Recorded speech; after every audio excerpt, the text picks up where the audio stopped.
Vi har arbejdet med landbrugsproduktion i denne her uge, sammen med Martin Madsen fra hans gård, og så vil vi forklare lidt om det i opgaven her. Og antal årskøer hos Martin Madsen, der har han 169, og antal ungdyr, der har han 76 fra 8 til 22 måneder, og 89 fra 2 til 7 måneder. Og så skal vi finde ud af antal foderenheder per årsku. Så tager vi 169 og ganger det med 11, som er foderenhederne i majsen. Det bliver 1859 foderenheder per årsku. Så har vi ungdyrene, så siger vi 76 fra 8 til 22 måneder. Det ganger vi med 3,4, og det bliver 258,4 foderenheder per ungdyr. Og så fra 2 til 7 måneder, der siger vi 89 gange 1,9. Det er lige med 169,1 foderenheder per ungdyr. Så vi har så skulle måle lidt og beregne på majsindstilladsen stakken, og vi regnede ud, at den var 45 meter lang, og den var 4 meter høj og 20 meter bred, og i toppen var den 10 meter bred. Så der startede vi ud med at sige 20 plus 10 divideret med 2, og har ganget det med højden og ganget det med længden. Så fik vi et svar på, der hed 2700 kvadratmeter. Så skulle vi finde ud af, hvor meget tørstof der var. Så gik vi ind i foderplanen og fandt ud af, at majsen var 250. Det gangede vi så med de 2700 og fik 675.000 kilo tørstof. Så skulle vi hvor mange foderenheder der er i stakken. Der tog vi 675.000 og dividerede med 1,08, som var foderenheden, og fik 625.000 foderenheder.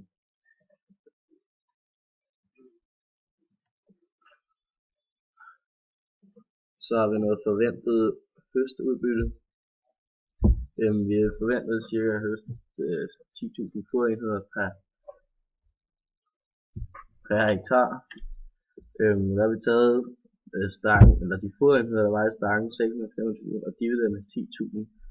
Og det er, hvad vi så regnede ud at skulle give 62,5 hektar, som han skulle have sået til. Ja.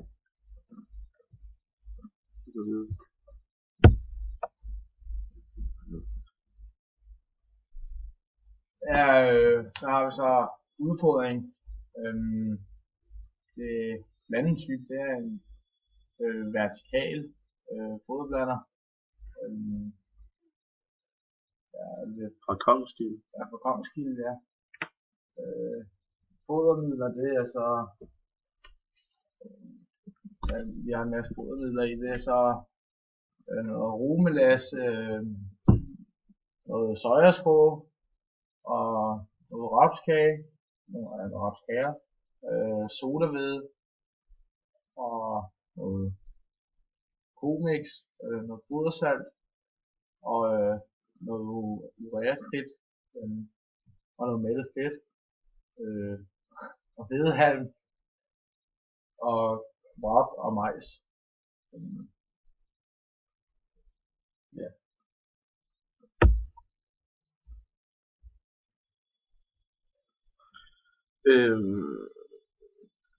Inde i stallen er der noget skraberværk, som skraber alt lorten sammen og skruer det ud i noget fortang og bliver pumpet over i gyldetanken fra deres de har ikke nogen mødingplads, men så de smider op i en vogn og kører ud på marken i en bunke. Og skrabanlægget, det er både ved køerne og kvierne, og det kører flere gange om dagen for at holde derinde.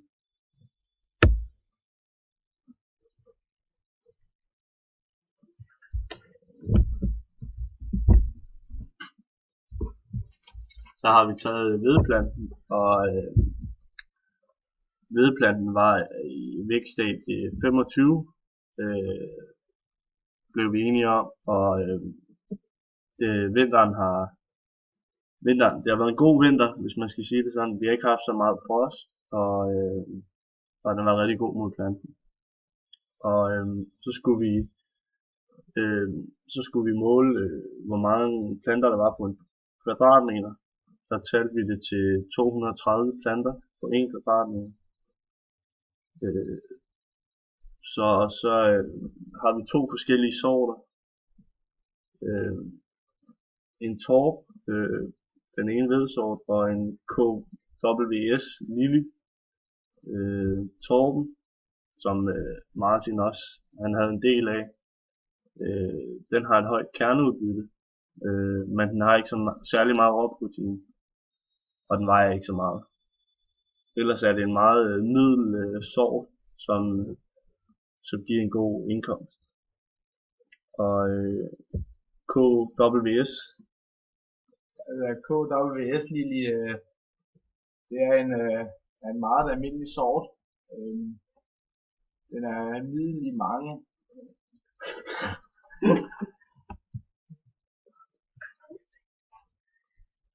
Den er middel i mange af tingene. Ja, den er middel i mange af tingene, men den er god over for meldug, og så er den okay over for fuglefrost.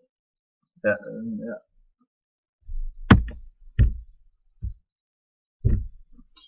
Her ser vi sådan det gødning, der er blevet tildelt til den, hvor mange kilo den er blevet. Så kan vi se her. Se hvor meget NPK forskelligt den har fået herhen.